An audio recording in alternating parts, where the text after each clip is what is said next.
L'Égypte mène à la fois deux guerres, une contre le terrorisme, alors que l'autre pour le développement humain qui protège et l'autre construit. Mesdames et messieurs, je suis tout à fait ravi de vous retrouver dans cette nouvelle édition, dans votre émission, bien sûr, semi-quotidien direct. Je suis Anifar, l'animateur qui va vous accompagner, bien sûr, durant les prochaines 60 minutes dans cette dernière ou avant-dernière édition de 2018.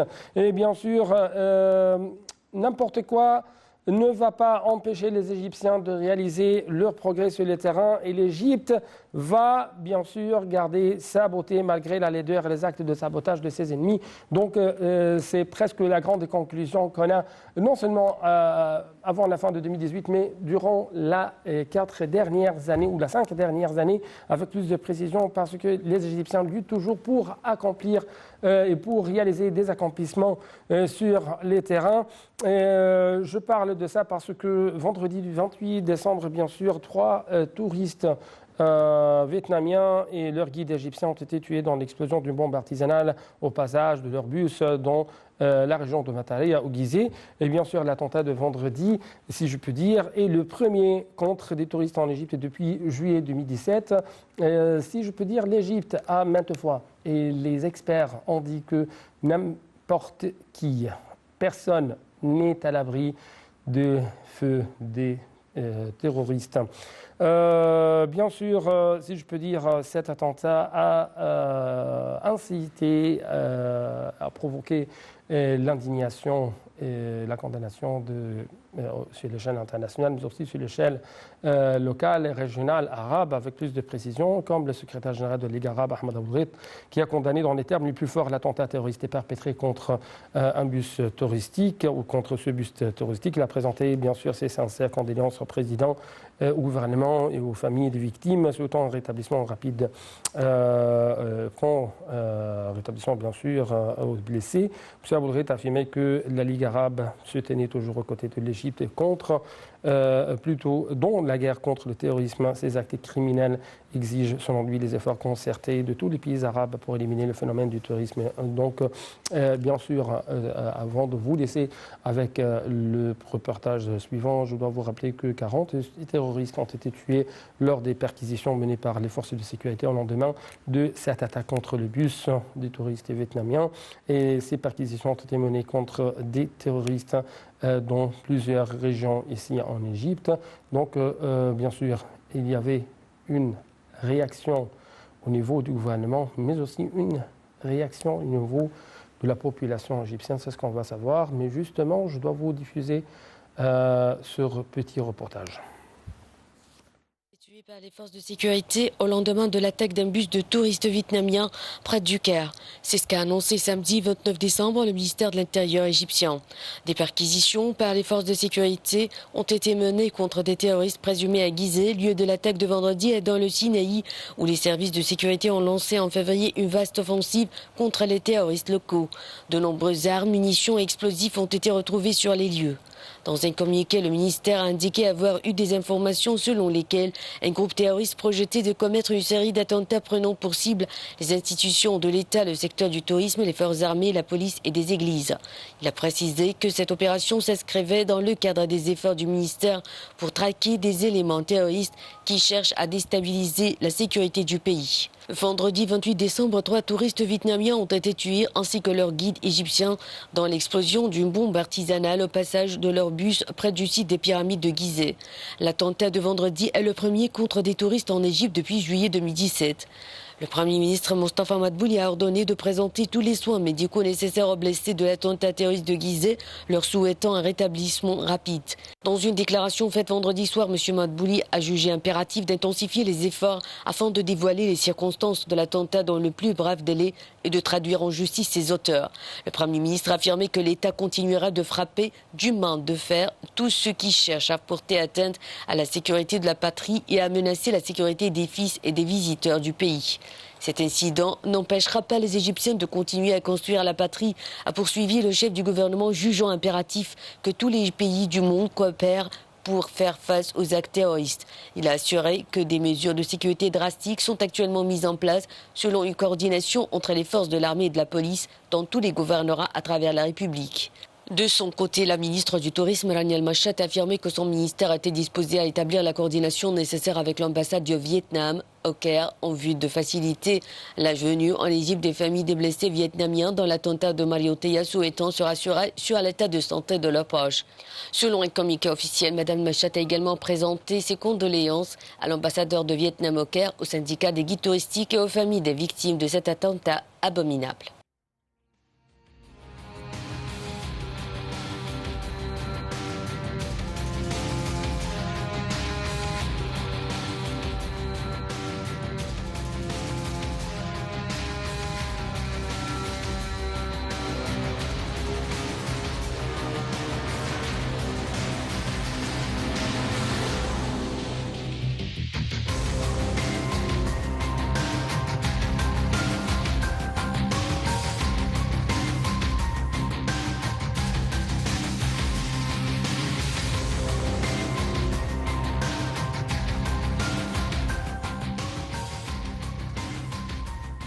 Donc, comme vous venez de regarder, chers téléspectateurs, le Premier ministre égyptien a affirmé que l'État continuerait de frapper d'une main de fer tous ceux qui cherchent à porter atteinte à la sécurité de la patrie, à menacer la sécurité des fils et des visiteurs d'Égypte.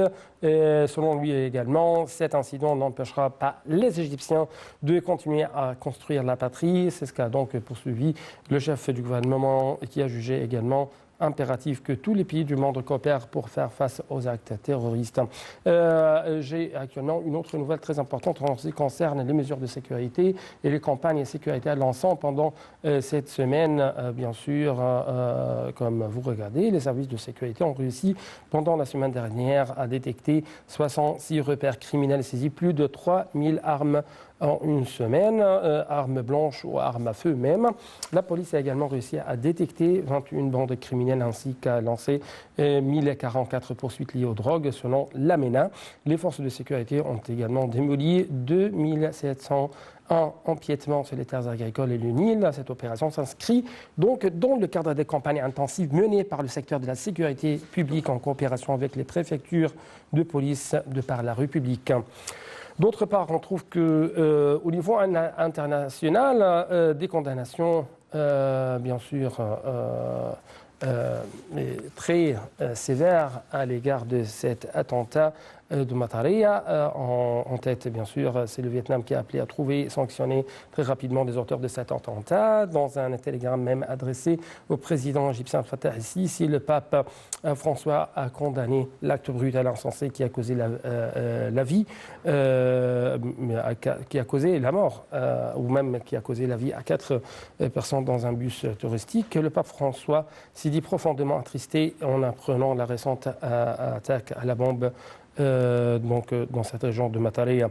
D'autre part, on trouve, comme je viens de vous annoncer, que Ahmed Aboulghit, le secrétaire général de Ligue arabe, a bien sûr condamné dans les termes les plus forts cet attentat terroriste de vendredi.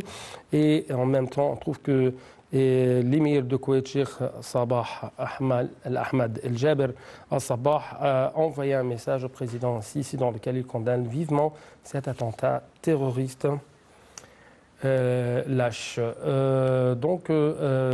Bien sûr, avant de prendre un petit appel téléphonique avec Karim Membaoui, un expert dans le domaine du tourisme, permettez-moi même de vous révéler que les États-Unis, la Grande-Bretagne, l'ambassadeur espagnol ici en Égypte, et même l'ambassadeur de l'Union européenne, tous ont affiché leur soutien, bien sûr, à l'Égypte. Ce sont même en condamnant bien sûr cet attentat terroriste. Par exemple, l'ambassadeur de l'Espagne en Égypte a renouvelé son soutien aux autorités égyptiennes dans la lutte contre la maladie du terrorisme qui menace la coexistence et le développement économique dans le pays. Donc, j'ai actuellement en ligne de l'Antenne internationale M. Karim Membaoui. Monsieur Karim, bonsoir. Bonsoir, comment ça va? Merci beaucoup pour nous rejoindre à travers la ligne de l'Antenne internationale. Ma question porte sur à quel point cet attentat affecte le mouvement touristique ici en Égypte.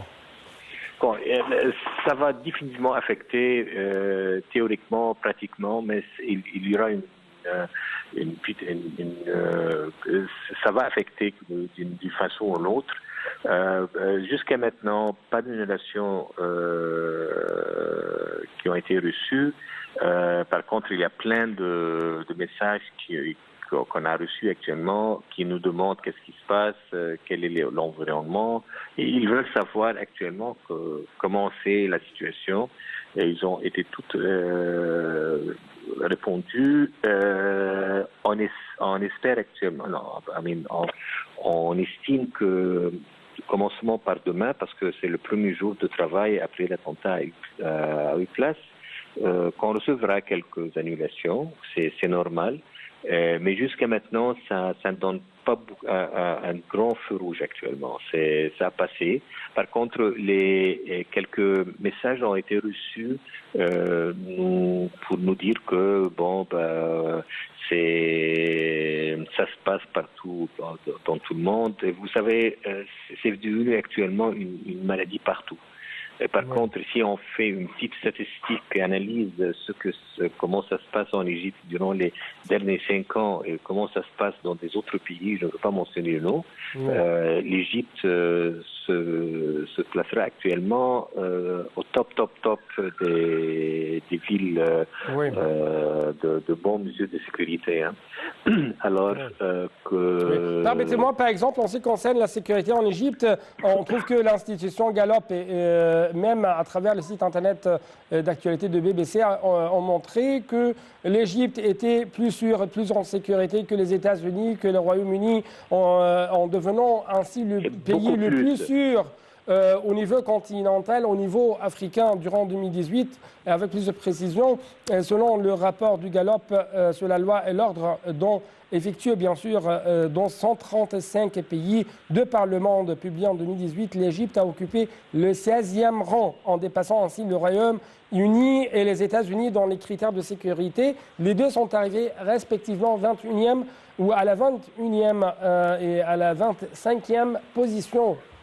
Absolument, voilà. Alors ça se voit effectivement avec des preuves que durant les derniers 4-5 ans, on était vraiment sur une félicitation de sécurité fantastique. Bon, ça se passe. Heureusement, c'était pas actuellement dans un endroit où il y avait plein de monde. Alors ça c'est bien. Mais je vous dis jusqu'à maintenant, l'analyse de tout ce qu'on a reçu, il y a très peu d'annulations qui ne dépassent pas 1% sur les hôtels, par exemple. Oui. Ça, c'est entre le vendredi soir. Et vous savez, même vendredi soir, on peut recevoir des messages parce qu'il y a encore la partie australienne et asiatique qui travaille maintenant sur l'Égypte d'une façon très fréquente. Alors, on peut actuellement, le samedi matin, recevoir beaucoup de messages. On a reçu des messages, je ne peux pas dire positif, mais il y avait plein de messages qui demandaient actuellement, premièrement, de savoir comment leur client va. Oui. Alors, tout le monde, tous les agents de voyage ont téléphoné aux clients pour savoir que tout est bon. On a offert actuellement aux clients s'ils veulent rentrer. Il n'y a aucun client qui a décidé de rentrer. Tous les tours, toutes les excursions entre samedi et aujourd'hui, le dimanche, ont été faits sans changement. Oui. Jusqu'à maintenant, il y a une position très positive des clients sur Terre et même des agences étrangères. Oui, en ce qui concerne les agences de presse étrangères, par exemple, l'agence de presse autrichienne apprécie les efforts antiterroristes entrepris ici en Égypte et même le renforcement sécuritaire dans les sites touristiques en Égypte. Donc, c'est un témoignage de la part d'une troisième partie. Voilà. Ça, j'ai pas encore entendu. J'ai entendu directement les paroles et les messages. J'ai lu les messages des marchés. Oui. On a reçu des messages partout de l'Europe, de l'Asie, de l'Australie, des États-Unis même. Et même durant le week-end, c'était tous beaucoup plus positif qu'on croyait, et seulement pour s'assurer que leurs clients vont bien, et s'ils veulent rentrer, et nous demander que s'ils veulent rentrer, on doit leur faire rentrer. Et tous les clients ont été contactés, il n'y a aucun client qui a décidé de rentrer, ils sont sur leur discussion, ils vont continuer Et je crois que ça, c'est un message très clair. Monsieur Karim, ce qui m'a intéressé beaucoup, ce qui m'a attiré beaucoup l'attention, ce sont les réactions faites, que ce soit par les touristes étrangers, que ce soit par des individus, par la population égyptienne. Par exemple, des réactions, des tableaux de solidarité de la part de la population égyptienne et aussi touristique ont été révélés durant les 48 heures. C'est chose qu'on peut lire dans la presse égyptienne. Par exemple, des touristes en visite en Égypte ont insisté à prendre des photos à l'intérieur de la région des pyramides, malgré le fait que ce n'était pas mentionné sur la liste de leur programme touristique. Les deux drapeaux égyptiens, vietnamiens ont été hissés sur plusieurs sites touristiques. Même on trouve qu'il y a une campagne de This is Egypt, c'est-à-dire ici c'est l'Égypte, un hashtag qui a été lancé sur le toile, sur le web, de la part des initiatives populaires, non seulement au niveau des Égyptiens, mais aussi au niveau des Arabes. Et bien sûr, les Égyptiens essayent de réagir la main dans la main avec les Arabes, avec les touristes étrangers, essayent de riposter à ces attentats, à ces terroristes par la beauté, par les images, et bien sûr prises dans différents sites touristiques qui sont en Égypte. Comment vous voyez de telles réactions populaires? Non, mais local, vous voulez dire? Oui. Non, c'est... Bon, les Égyptiens sont très fâchés. En effet, hier et avant-hier, avant-hier soir, immédiatement, on s'est rencontrés entre nous, les grandes agences, et avec quelques hôtels. Et hier, on était dans une grande réunion entre les agences et les hôtels. C'est un peu choquant. Vous savez, le marché a commencé, la saison a très bien commencé depuis le mois d'octobre, et l'expression pour la continuation de la saison est super bien. Alors, ça a été un peu choquant pour vous dire la vérité, mais on signait immédiatement dans des lignes fortes pour savoir s'il y a des annulations. On est tous sur la même ligne. Il n'y a pas d'annulation. Je viens vous dire qu'il y a une annulation qui ne dépasse pas 1% dans les hôtels, oui. Ce qui est super bien. Mais ce qui est très remarquable, même aujourd'hui, Monsieur Karim Menebbaoui, c'est bien sûr des nouvelles sur le taux d'occupation des hôtels. Par exemple, des hôtels ont atteint des niveaux très élevés, entre 80 et 100% d'occupation. Oui, mais vous savez, il faut être honnête ici. La raison pour laquelle tous les hôtels sont vraiment, surtout au centre-ville, sont pleins, c'est qu'actuellement, on a en profité de ce qui s'est passé en France. Oui. Vous savez, ce qui s'est passé en France, c'était encore très grave. Ça a passé dans un endroit que oui. La plupart, surtout les Arabes, se logent seulement sur les Champs-Élysées, avenue Foch, et c'est là actuellement que tout ça a passé, de démonstrations, des autres activités. Alors la plupart de ce marché arabe, qui est un grand marché durant la haute saison du Noël, Nouvel An, oui. Ils ont commencé actuellement de faire des réservations à Londres. Londres est complètement plein. L'Égypte était juste en deuxième priorité. Et c'est là actuellement qui nous a fait une très grande occupation sur le centre-ville. Oui, monsieur, je dois vous remercier infiniment pour votre explication, pour nous révéler qu'est-ce que se passe sur le terrain. Merci beaucoup.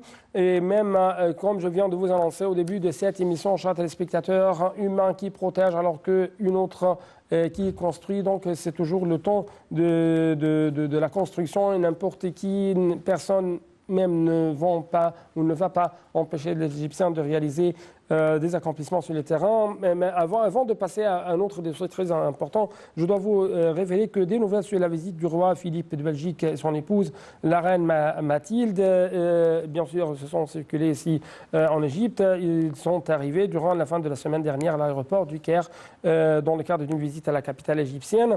Des nouvelles sur le taux d'occupation, comme je viens de mentionner avec notre invité, monsieur Karim Menebbaoui, ou Karim Adam. Et en même temps, le taux d'occupation des hôtels ont atteint des niveaux très élevés, entre 80 et 100%. L'Égypte accueille beaucoup de nationalités pour passer sur la terre des pharaons le Noël. D'autres nouvelles sur le retour intensif des Russes prochainement en Égypte, après qu'ils ont rendu hommage, encore une fois, après qu'ils ont rendu hommage aux mesures de sécurité dans les aéroports égyptiens. Actuellement, je dois bien sûr vous présenter un reportage qui va vous parler d'importantes mesures de réforme industrielle qui ont été annoncées au cours d'une réunion gouvernementale entre, bien sûr, le Premier ministre égyptien Mustafa Madbouli et Amr Nassar, le ministre du Commerce et de l'Industrie, en présence, bien sûr, de la ministre de la Planification. Donc, un reportage après cela, c'est le temps des analyses. Un reportage signé Dalia Karam. Le Premier ministre Mustafa Madbouli s'est réuni vendredi avec le ministre du Commerce et de l'Industrie Amr Nassar et la ministre de la Planification, du suivi et de la réforme administrative à Al-Taï pour examiner la mise en place des plans de réforme du secteur industriel. Selon les déclarations du porte-parole du Conseil des ministres Anad El-Saad, le chef du gouvernement a fait le point sur l'avancement des projets des complexes industriels construits à l'échelle du territoire.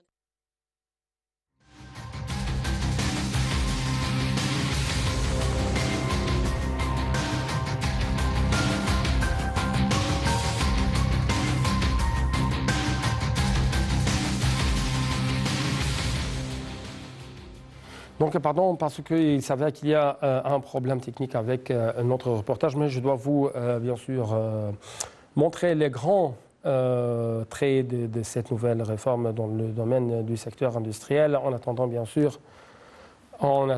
sûr, l'appel téléphonique. Mais premièrement, le chef du gouvernement a fait le point sur l'avancement des projets de complexes industriels construits à l'échelle du territoire national, dont 13 pour les petites et moyennes industries, dont 12 gouvernorats sur une superficie de 574 effets-dents. Autre chose très importante, bien sûr, le ministre de l'Industrie a indiqué que parmi ces projets figure celui de la zone industrielle textile dans la cité de Sadet, dont la première phase prévoit la construction de 141 usines.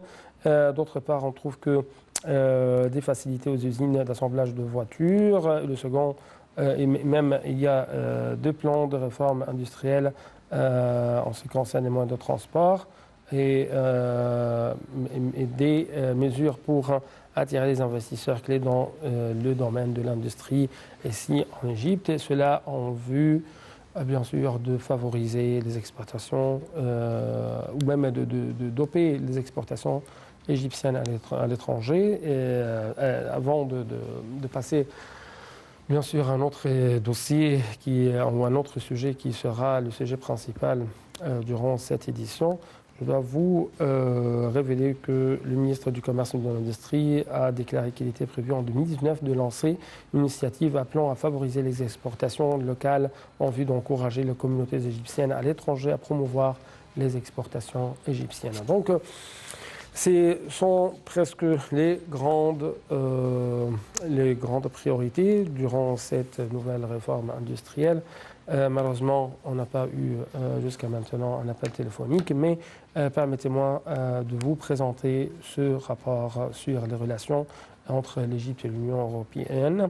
Investir dans le développement socio-économique et la croissance inclusive, c'est presque parmi les grands traits de cette relation entre l'Égypte et l'Union européenne. Et bien sûr, le temps des analyses dans cette deuxième partie avec M.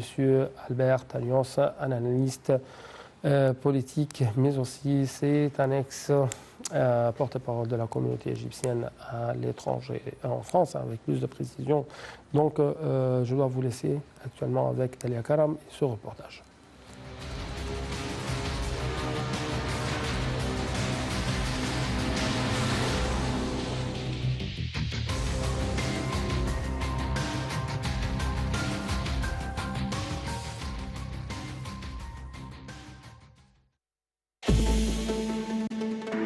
Notre chaîne vous propose un large choix de programmes politiques, économiques, culturels et sportifs.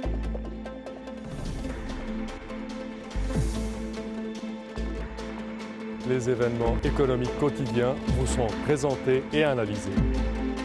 Suivez de près tous les événements politiques, économiques, culturels et autres sur notre chaîne. Nile TV International, c'est la voix francophone de l'Égypte.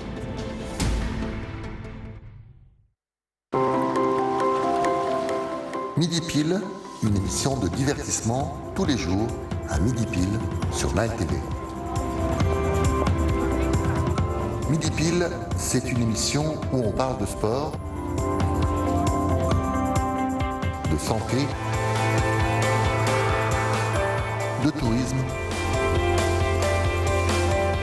ou de culture. Midi pile, l'émission différente de Nile TV.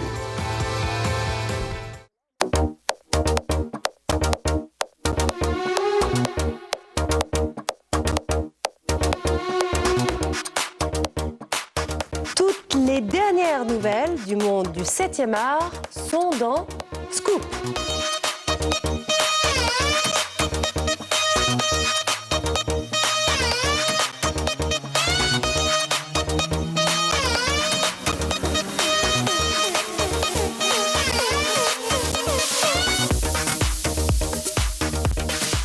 Toutes les nouvelles de vos acteurs, actrices, chanteurs et chanteuses préférés sont dans Scoop.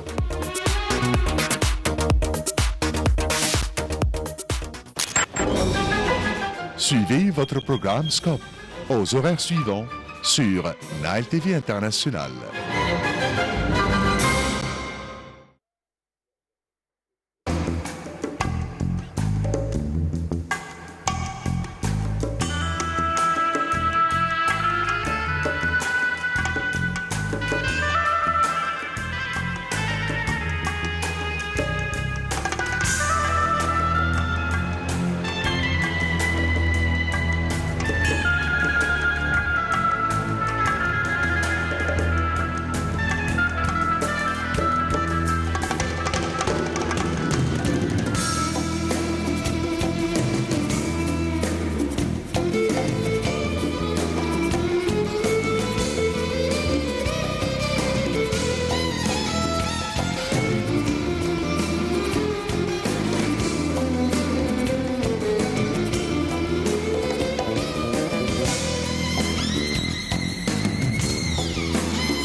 كل حتة في بلدنا حكاية مستنياك. روح عيشها وصورها على هاشتاج This is Egypt وخلي العالم يعرفها زي ما انت شايفها.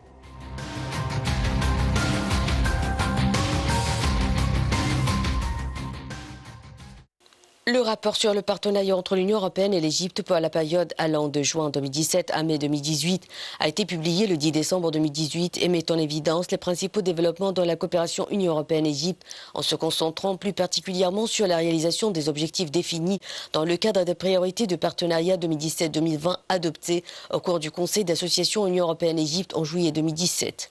La haute représentante vice-présidente Federica Mogherini a déclaré que l'Égypte, sa stabilité et son développement étaient essentiels pour l'Union européenne, ses États membres et toute la région. Au cours de la période couverte par le rapport, l'engagement de l'Union européenne envers l'Égypte a été réaffirmé à travers des dialogues politiques réguliers, des visites bilatérales des parties Union européenne et égyptiennes et la poursuite de la mise en œuvre de l'assistance financière de l'Union européenne. L'Égypte a également continué de s'engager en tant qu'acteur régional sur des questions régionales et internationales essentielles, notamment dans la perspective de sa présidence de l'Union africaine l'année prochaine, telles que le processus de paix au Moyen-Orient, la Syrie, la Libye et l'Afrique, la situation dans le Golfe et la coopération euro-méditerranéenne. Le Conseil d'association Union européenne-Égypte qui s'est tenu à Bruxelles le 20 décembre courant était l'occasion d'approfondir la discussion sur le partenariat Union européenne-Égypte pour les mois à venir. Les engagements totaux de l'aide financière de l'Union européenne à l'Égypte s'élèvent à plus de 1,3 milliard d'euros en subventions. Ce montant vise principalement le développement social et la création d'emplois, l'infrastructure, les énergies renouvelables, l'eau et l'assainissement, la gestion des déchets, l'environnement, mais il soutient également l'amélioration de la gouvernance, les droits de l'homme, la justice et la réforme de l'administration publique en Égypte. Par le biais du programme pluriannuel intitulé Facilité de l'Union européenne pour une croissance inclusive et la création d'emplois, l'Union européenne soutient un environnement favorable au développement de l'activité économique et les réformes économiques en faveur des entreprises, y compris un accès plus aisé au financement pour les petites et moyennes entreprises. L'Union européenne promeut également les services communautaires et travaux publics à forte intensité de main-d'œuvre en tant que filet de sécurité sociale efficace et bien ciblé. Via le programme de l'Union européenne intitulé Projet d'investissement dans les emplois d'urgence, achevé en janvier 2018, plus de 50 000 jeunes, dont beaucoup de femmes, ont acquis de nouvelles compétences et ont pu accéder à des emplois. Près de 10 000 d'entre eux ont reçu une aide spécifique leur permettant de trouver des emplois permanents ou de lancer leur propre entreprise. Un certain nombre de visites et de réunions à haut niveau ont contribué à renforcer le partenariat entre l'Union européenne et l'Égypte en 2017-2018 et permis d'aborder des sujets de préoccupation régionaux et internationaux.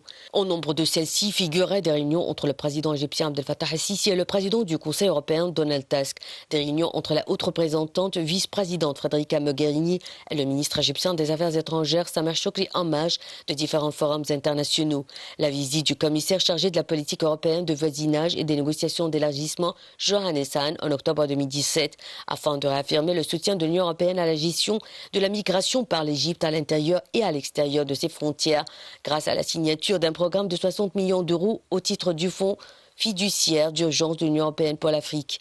La visite du commissaire chargé de l'action pour le climat et l'énergie Miguel Arias Canet en avril 2018, au cours de laquelle il a signé un nouveau protocole d'accord en matière de coopération dans le domaine de l'énergie et le lancement par le commissaire chargé de la migration, des affaires intérieures et de la citoyenneté, Dimitris Avramopoulos, en décembre 2017, du dialogue Union européenne-Égypte sur la migration, visant à améliorer la coopération et les discussions bilatérales sur le thème général de la migration. Une étape supplémentaire dans la coopération Union européenne-Égypte inclut la signature d'un accord sur la coopération scientifique et technologique pour la participation de l'Égypte au partenariat en matière de recherche et d'innovation dans la zone méditerranéenne PRIMA en octobre 2017.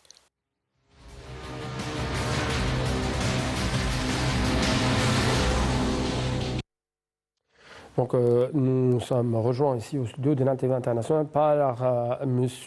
Albert Agnos. C'est bien sûr un analyste politique, mais aussi c'est l'ex-porte-parole de la communauté égyptienne en France. Vous êtes toujours bienvenue sur NAL TV International. Merci beaucoup et bonne fête. Merci beaucoup. Très bonne fête à tout le monde et bonne année 2019. J'espère qu'elle va nous ramener plus de paix. Plus de solidarité ensemble, plus d'avenir pour nos jeunes et plus de place pour l'Égypte, pour notre cause, pour nos générations futures, pour que l'Égypte puisse s'exprimer à haute voix ce qu'elle est. Oui. C'est-à-dire c'est un peuple, c'est un président, c'est tout un ensemble de choses que nous devons tous accepter, gérer et donner plus aux autres aussi. Oui. À quel point vous trouvez qu'il y a une sorte d'évolution dans la relation entre l'Égypte et l'Union européenne en général et entre l'Égypte et les différents pays européens en particulier? Je parle de ça parce que la haute représentante Federica Mogherini, haute représentante de la politique extérieure, Federica Mogherini a déclaré, je cite, l'Égypte, sa stabilité et son développement sont essentiels pour l'Union européenne, ses États membres et toute la région. Ça, c'est exact, c'est vrai. C'est plus que vrai parce que quand on voit le poids de l'Égypte, quand on parle de l'Égypte, n'importe quel événement, ça résonne en France, en Europe, n'importe quel incident, soit les bons, soit les moins bons, mais ça résonne de suite. Les médias le ramènent presque en même temps que la France. On est parfois étonné que dès qu'on ouvre les informations en France, en tête 2, en 3, la 1, tout, c'est l'Égypte numéro 1. Ça veut dire que vraiment l'Égypte prend la place la plus importante dans les événements, dans tout ce qui rapporte concernant même des choses du quotidien. On parle du quotidien, le prix de X ou Y, bien sûr le prix du pétrole, mais les événements. Et le président ici, il est toujours présent dans les actualités en Égypte. Dans ses déplacements, on a parlé de lui comme si j'étais presque en Égypte. Hein. Moi, j'étais en France. On le suivait partout. Quand il est parti en Allemagne, on a vu ses discours. Quand il est venu parti dans les pays de l'Est, il nous a ramené tout. Donc, vous parlez même du niveau populaire. Du niveau populaire, mais certainement. Le populaire suit aussi les informations, les médias, tout ce qui rapporte en politique. Non, je parle que la population en France et en Europe en général suit de près les actualités de l'Égypte et les différents discours, les différentes déclarations du président Sisi. Ils suivent les discours du président, les déplacements, ce qu'il pense, ce qu'il est. On a fait des émissions sur qui est le président Abdel Fattah el-Sisi, dans une grande émission. Donc, le président Abdel Fattah el-Sisi est vraiment présent dans les cœurs des Français aussi. Parce qu'on sait que c'est un homme de paix. Et vous savez qu'en Europe, le discours de quelqu'un autour de la paix, ça les touche. Parce qu'ils en ont marre des guerres, ils en ont marre des conflits, ils en ont marre de tout ça. Et le président El-Sisi ramène une source, une lumière de paix et donne aux gens cette lueur d'espérance, de qu'est-ce qu'on peut faire. Dans ses discours, qu'est-ce qu'on peut faire dans ce monde plein d'extrémisme, de terrorisme, plein même d'extrême droite, de ces tendances populistes. Voilà. Donc certains parlent par exemple de l'Égypte en tant qu'un axe de stabilité, non seulement pour la région du Proche-Orient ou l'Afrique, presque mais pour tout le monde. Oui, pour le sud de l'Europe. C'est le centre. L'Égypte doit le sentir, peut-être les Égyptiens doivent le savoir aussi, que l'Égypte, c'est le poids le plus fort pour le Proche-Orient, mais c'est le poids le plus fort dans le rapport entre l'Égypte, entre l'Orient, l'Occident, entre l'Orient et l'Europe, et il fait partie de l'action internationale universelle. Voilà, c'est pour cela que quand on parle de l'Égypte, c'est l'Égypte de la paix. C'est quelqu'un qui est devenu symbole de la paix. Excusez-moi parce que je voulais juste vous dire quelque chose sans vous interrompre, mais il y a des gens qui ont parlé qu'il doit prendre le prix de la paix mondiale. Et beaucoup des journaux en France l'ont proposé pour avoir le prix de la paix. Ce n'est pas par hasard que les journaux ramènent des affaires, des choses... Quand il parle son discours, il n'a pas cette force directe, agressive et violente. Il parle avec un discours paisible, avec un discours intellectuel, avec un discours de réconciliation. Et ça n'existe pas chez beaucoup de monde, surtout soit les anciens militaires, soit il dispose même toujours cette popularité au sein de l'Égypte malgré les réformes économiques, malgré les mesures drastiques qui ont été prises en ce qui concerne l'économie égyptienne. Et ici, permettez-moi de vous poser cette question, à quel point, encore une fois, l'Égypte, la nouvelle Égypte, se révèle être très capable à faire face, à porter remède à quelques maladies chroniques dont souffre la région arabe, la région européenne, les Africains, par exemple, le terrorisme et l'immigration clandestine. Alors, le terrorisme, c'est quelque chose vraiment comme un abcès, comme un cancer, comme une maladie grave qui se propage. Et nous devons, nous, le peuple égyptien ou les Égyptiens vivant en France ou à l'étranger, ou les Égyptiens qui vivent en Europe, en Occident, aux États-Unis, doivent se sentir concernés. Pourquoi nous devons être concernés? Pourquoi nous devons avoir ce sentiment d'être solidaires avec l'Égypte? Parce que le monde bouge trop vite.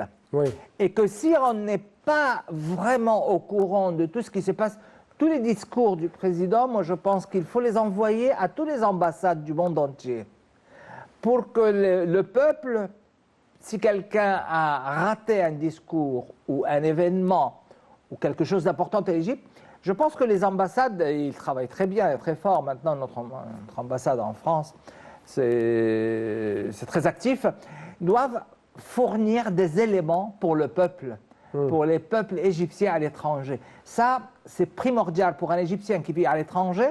Je pense que c'est primordial que les ambassades, qu'il y ait un passage, qu'il y ait un va-et-vient, pour qu'on puisse, on doit être au courant de ce qui se passe et on doit être solidaire, on doit être au courant, on doit donner la main à notre président qui nous donne tant de choses.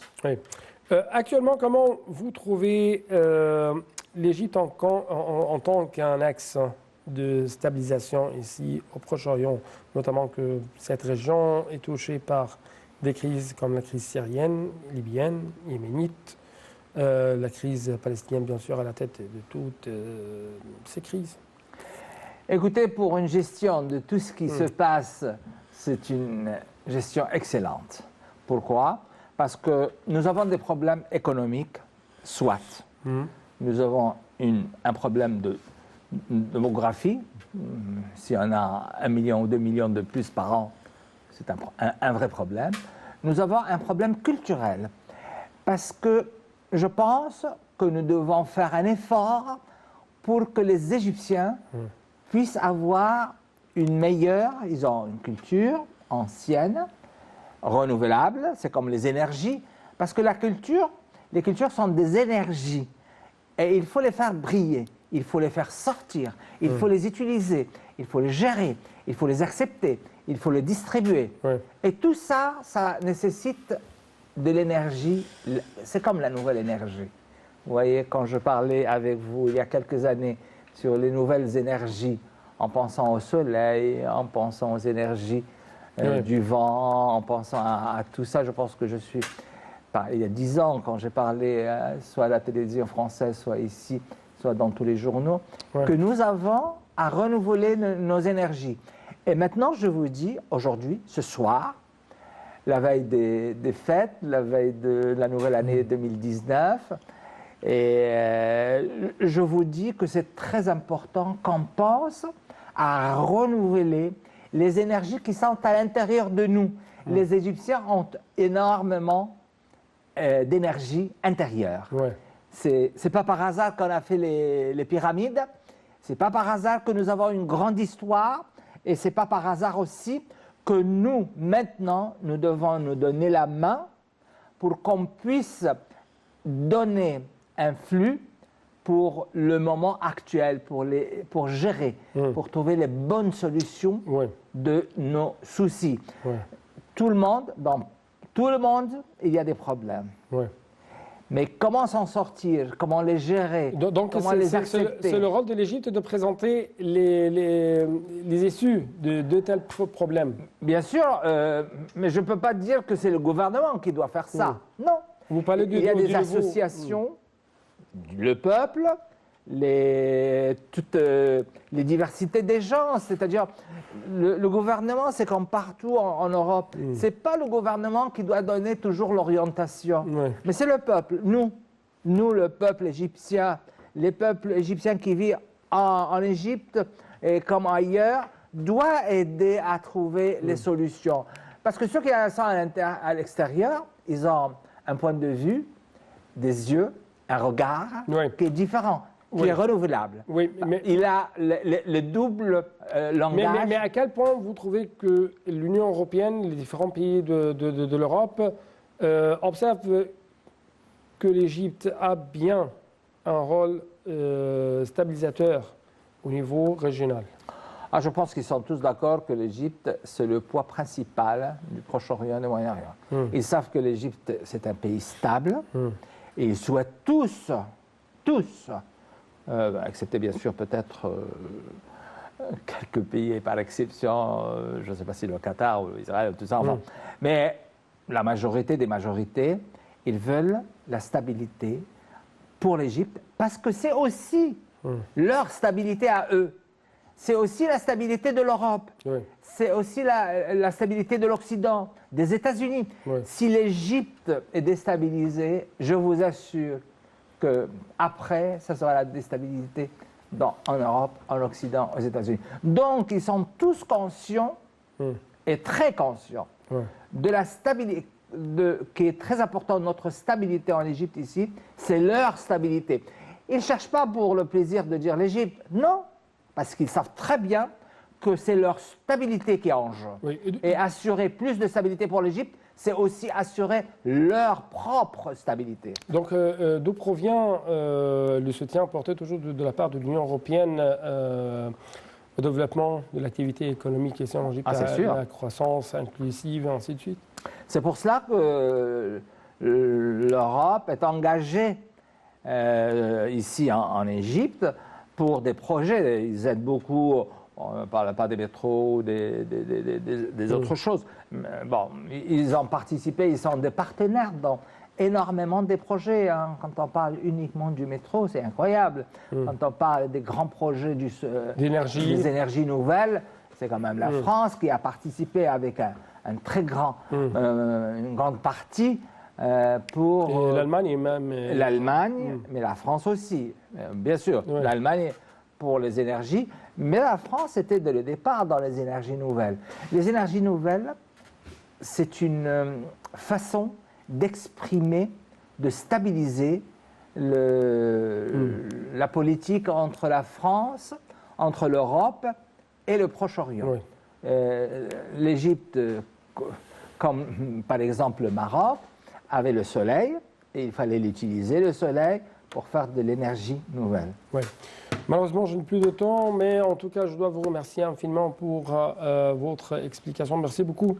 Merci, et puis je dis à tout le monde aussi, très bonne fête, Noël, jour de l'an, et j'espère que la prochaine fois, tous nos souhaits, nos vœux, soient réalisés. Oui, bien sûr, joyeux moments, mais aussi des moments pacifiques. Merci beaucoup. Et des moments plus pacifiques. Merci mille fois. Merci beaucoup. Des moments paisibles et pacifiques toujours pour vous, chers téléspectateurs, et bonne suite de notre programme sur National TV International.